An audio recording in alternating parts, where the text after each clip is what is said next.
long night is ended, and the chill air that lingered with the darkness begins to give way to the first warm rays of sunshine.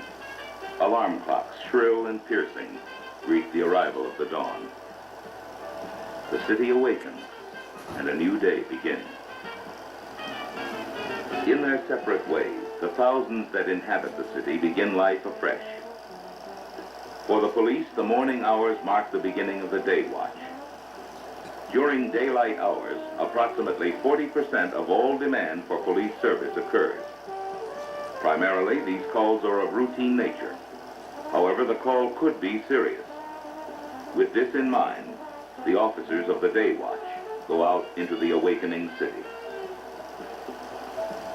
Somewhere in this mass of humans, there are careless drivers, traffic violators, felons, dangerous neurotics, and honest, sincere citizens. Some of these people will meet with the officers of the watch before the day is ended. For what must the officer be prepared? Certainly one of the most common yet complex problems this officer will have to face is this: how to stop that car. The siren is seldom used to stop a traffic violator unless the situation demands the immediate use of the highway. The move is now made to effect the stop.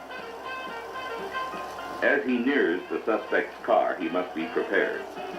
No vehicle stops are routine. This may be a traffic violator, nothing more. It may also be the last violator he ever stops. The police car is brought to a position at the left rear of the violator, causing him to look back at you. Watch for sudden stops. His attention may be had by short blasts on the horn.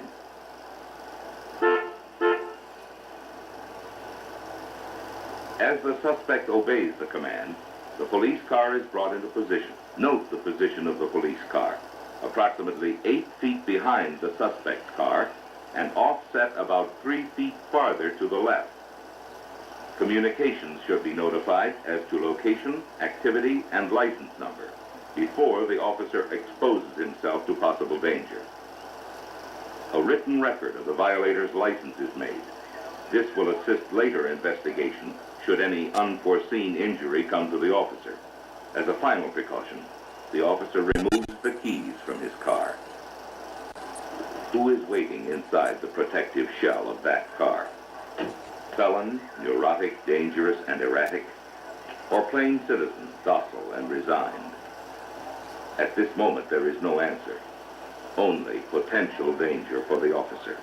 Having parked slightly to the left of the suspect's car, the officer has provided himself with a safety zone along which he can walk. In this way, he is protected from traffic from the rear, and he can focus his full attention on the violator. The officer must use every opportunity to observe the violator. A suspicious move might be seen from this angle and afford the officer the needed time to act. In taking a position to question the violator, stand to the rear of the violator's front door. This forces the violator to turn and look at you, placing him at an added disadvantage. The fact that nothing suspicious has been observed yet does not eliminate the potential danger. A casual readiness may still provide the margin of life and death. Alert observation should continue throughout the interrogation. And don't be misled by charm. Constant observation sometimes yields surprises, like this rather large supply of checkbooks. No, not the wallet, just the driver's license. The overabundance of credit cards should further arouse the officer's suspicions.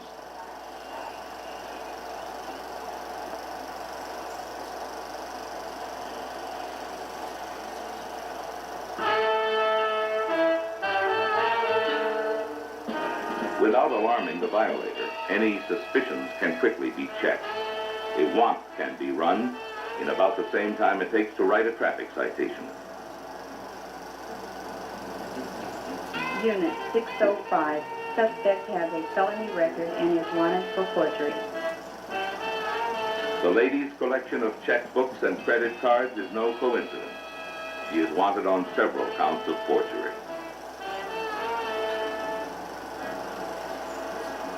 A traffic violation results in the capture of a wanted suspect, simply on the basis of careful observation.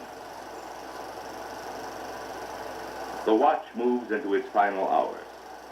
But for the officers on duty, new problems can arise in minutes. And in terms of minutes, the remainder of the watch is long.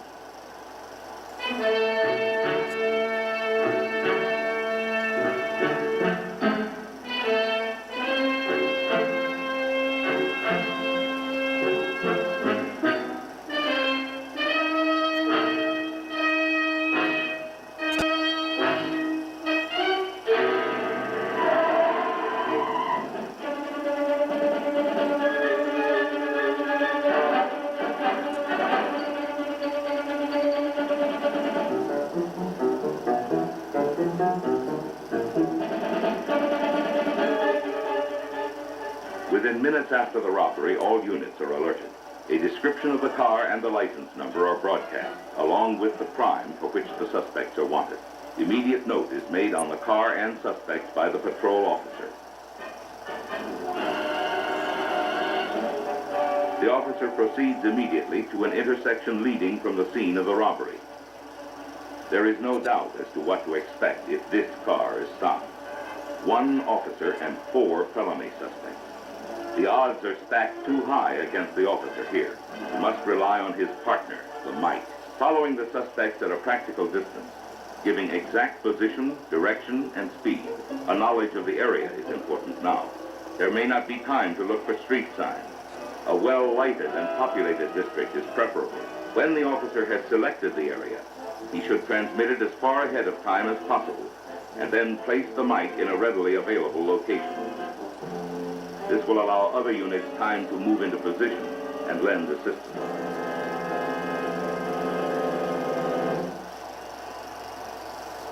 If trailed too long, the suspects may become suspicious and attempt to outrun the pursuing car.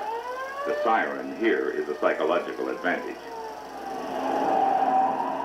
The moment the car is stopped, the officer immediately commands the situation. Turn your motor off and throw your keys out of the car. This eliminates an escape potential. Keep your hands in sight. No, not up. In sight. Hands up could have been a fatal order. 42754. The men in the front seat are told to place their hands on the windshield, palms up. Those in the rear seat are ordered to put their hands on top of the front seat, palms up. Even though they are stopped, the officer should not attempt to effect the arrest beyond this point alone. His advantage is in his position. He should wait for help. The second officer takes a position at the right rear of the suspect's car. When he is in position, the officer taps the car and makes enough noise to let them know that more than one officer is present. He should keep a close surveillance on the suspects through the rear window. Now the suspects are ordered from their car. They must get out one at a time on the right side in specific order. First, the man in the right rear. The second officer controls the suspect as he gets out of the car. Put your hands behind your head. The suspect is directed to kneel and then cross his legs.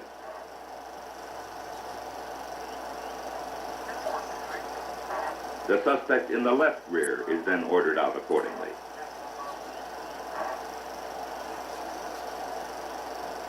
The man in the right front is given the same command. The second officer maintains control of the suspects as they are positioned. Finally, the driver is ordered to take a position beside the others.